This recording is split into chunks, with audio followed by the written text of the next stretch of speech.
Bismillahirrahmanirrahim. Assalamualaikum warahmatullahi wabarakatuh. Waalaikumsalam warahmatullahi wabarakatuh. Apa kabar ibu-ibu? Alhamdulillah baik. Alhamdulillah. Baik ibu-ibu, saya ucapkan terima kasih atas kehadirannya dalam pertemuan kali ini. Dan dalam kesempatan ini saya ingin ibu-ibu sekalian lebih memahami bagaimana cara nanti materi yang kita sampaikan. Oke ibu-ibu, siap ibu-ibu? Siap. Baik ibu-ibu, sebelum kita mulai ada baiknya kita berdoa sesuai dengan keyakinan kita masing-masing. Berdoa dimulai. Saya bagikan kertas pleno untuk ibu-ibu sekalian. Silakan dibagi ibu satu-satu bu ya. Ini penanya. Nah, silakan dipegang, nanti akan ada instruksi dari saya apa yang akan kita tulis. Baik ibu-ibu sekalian, dalam pertemuan kali ini kita akan membahas tentang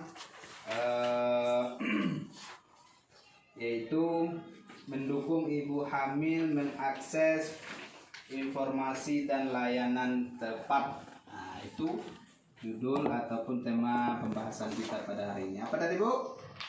Mendukung ibu hamil mengakses informasi dan layanan yang tepat. Ini kita beri atau buat yel-yel. Tahu yel-yel? Tahu. Oke, yel-yelnya begini Pak, Bu. Yang pertama, ketika saya bilang ibu hamil, ibu-ibu sekalian langsung menjawab, mari kita dukung. Nah, bisa? Bisa. Ketika saya bilang ibu hamil, jawabannya apa? Mari kita dukung. Oke, baik. Terima kasih. Saya ulangi. Ibu hamil. Mari kita dukung. Oke, mantap. Baik, ibu-ibu. Selanjutnya kita saya ingin bertanya kepada ibu-ibu sekalian, kira-kira ya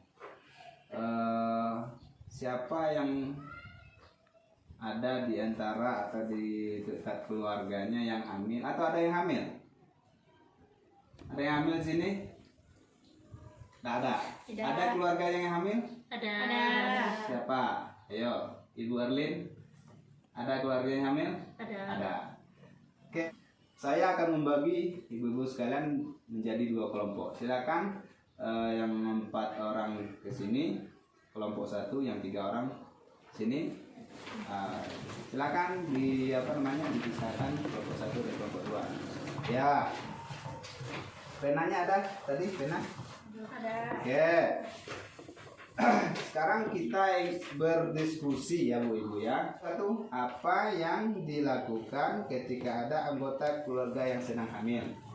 Nah, kemudian untuk kelompok 2, apa yang dilakukan ketika ada ibu hamil di masyarakat. Nah, seperti yang saya sebutkan tadi. Oke, silakan ibu-ibu. Saya beri waktu lebih kurang 2 menit ya. Oke, silakan kelompok 2 dulu menyampaikan hasil diskusinya. Apa hasil diskusi dari kelompok 2? Silakan Bu. Ya, betul. Beristirahat. Baik, terus cukup. Oke, terima kasih Bu. Ya, silakan untuk kelompok 1. Hasil diskusinya silakan Ibu. Ibu hamilnya memperbanyak minum-minum Minum-minum, baik. dan perbanyak olahraga biar mempermudah persalinan. Oke. Baik Ibu, sesuai dengan pertanyaan saya tadi. Pertanyaan saya, apa yang dilakukan ketika ada anggota keluarga yang sedang hamil? Kan itu pertanyaan untuk kelompok 1. Untuk kelompok 2, apa yang dilakukan ketika ada masyarakat yang hamil? Itu ibu-ibu. Jadi sesuai dengan apa yang saya jelaskan tadi, ketika ada keluarga atau masyarakat yang dalam keadaan hamil, maka kita harus banyak memberi support atau dukungan kepada mereka. Dukungan itu banyak macamnya. Ada dengan cara kita berbaik, membantu dia, bisa mengeringankan bebannya. Kemudian kita memberi informasi-informasi yang mereka butuhkan. seperti contoh mereka itu malas periksa kehamilannya, maka kita beri support dukungan untuk memeriksa, bahwasanya penting untuk dilakukan pemeriksaan supaya kita bisa mengetahui bagaimana perkembangan janin yang ada di dalam kandungan. Nah, ini salah satu dukungan. Baik ibu-ibu sekalian,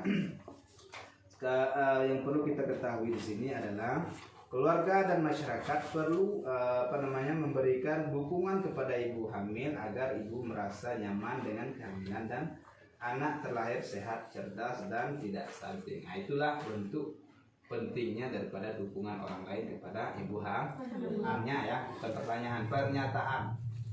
1. Ibu hamil tidak boleh makan telur dan ikan karena berbau amis.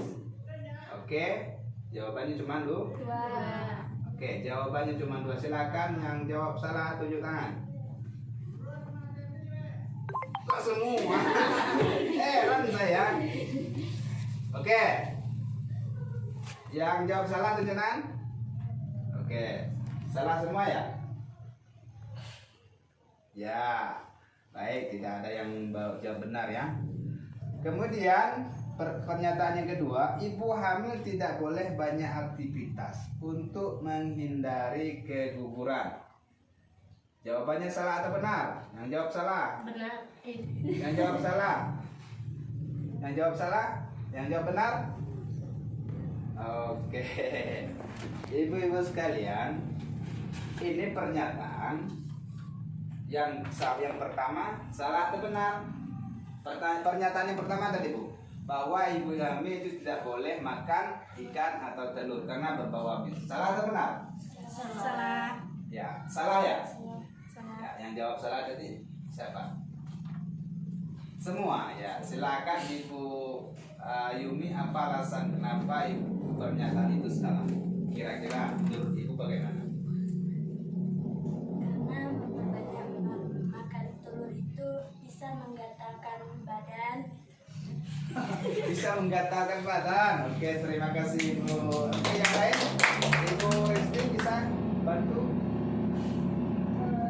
Makan telur dan ikan itu tidak boleh bagi ibu hamil. Katanya salah tadi pernyataan itu. Terus kenapa alasan ibu jawab salah? Bagaimana kira-kira? Ya, karena ikan, telur juga termasuk satu vitamin yang bisa menambahkan kesehatan. Oke, baik. Terima kasih tepuk tangan. Perlu kita ketahui bahwa ibu hamil dan anggota keluarga perlu bijak dalam memilih dan memilih informasi. Jadi informasi yang sering mungkin kita dapat, mungkin tadi katanya ibu hamil tidak boleh makan ikan, kan? Itu pernyataan salah. Jadi kita harus perlu bijak memilih informasi. Jadi kalau seandainya kita ragu, misalnya ada pernyataan seperti ini, kita dapat informasi seperti ini, maka kita harus gali informasi itu, cari kebenarannya. Kita tanya dengan ahli, tanya dengan dokter, tanya dengan bidan misalnya. Kemudian beberapa sumber informasi sudah dimiliki ibu hamil. Contoh, ibu hamil itu sudah memiliki yang namanya buku KIA. Ya, itu ibu-ibu ya, buku KIA.